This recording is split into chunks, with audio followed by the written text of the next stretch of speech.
Earlier this year in February, Carrier announced it would move some of its jobs to Mexico. That was a tough day. Let's take a look back and listen to that announcement when it was first made. Is to move production from our facility in Indianapolis to Monterrey, Mexico.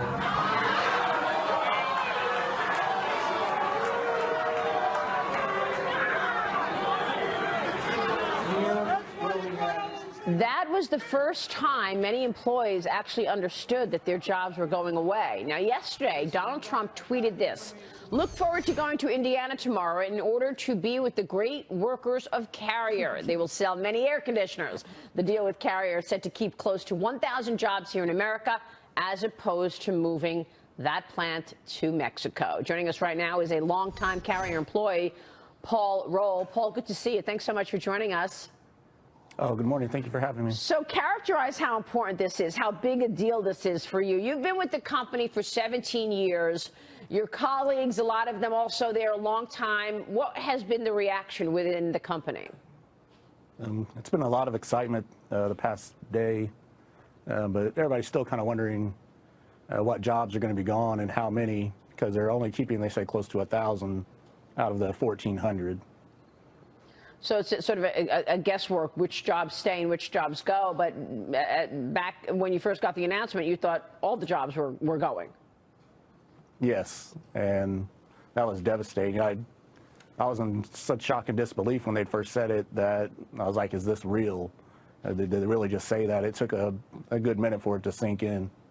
Paul, it's Kevin Kelly. My question to you is, what is the overall sentiment? Even though 1,000 jobs are staying, it seems like United Technologies really marginalized their Carrier division in announcing this. I mean, it seems like $65 million was all they were going to save, considering they're making about $3 billion in profits for this division. They have about over $6 billion in government contracts. I mean, is really the culture there right now hampered, and is everyone kind of feeling, you know, a little melancholy, even though these jobs are saved? Do you guys even want to stay for a company like this, and how do you move forward? How can they win your trust back? And that's the thing, it's going to take a while for them to get everybody's trust back. A lot of people are still worried that once our contract is up in 2018 with the union and they do a new negotiation, that we may be taking pay cuts, possibly losing benefits, and that Carrier could just decide to move to another state in 5 or 6 years. Paul, do you have any feelings, it's Dagen McDowell, about a new president, the president-elect, and his vice president at least trying to do something to save these jobs? Do you have any reaction to that? I'm really appreciative. They've saved my whole life, the way I take care of my family. I was really worried we were going to be moving to another home when I lost my job, because there was no way I was going to be able to afford the mortgage, taking a big pay cut like I would have to take leaving Carrier. So what were you going to do? Did you have plans to, when you first heard that announcement, what were your plans? I had no plans when I first heard it. Was just in such shock that I didn't really know what to do. So your life your life has been completely changed. Yes, it was a life-changing event. I'll never forget the day that we were standing there and they told us that. And the whole plant really would like to thank the woman that put the video out, Lakeisha Austin. If it wasn't for that video, I don't think our jobs would be saved right now. Well, Paul, what does that say, though, about, and I'm not talking about Donald Trump and Mike Pence, but what does it say, though, that those kinds of things go on and have gone on literally for decades in this country? And those workers have been overlooked by those in Washington for a very long time. It's just really sad that the corporate greed seems to be taking over America, and everybody's just more worried about putting money in their pockets instead of taking care of the working class people that are the ones that keep this country running. Paul, getting back to where this plant was going to move to, it was going to move to Monterrey, Mexico. There's been a lot of talks about revisiting the NAFTA deal.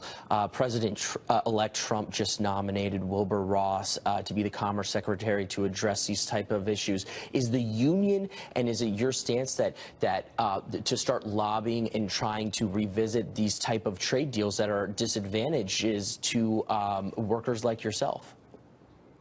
The union hasn't came out to say much to it about us, about NAFTA, and what their plans are for the future.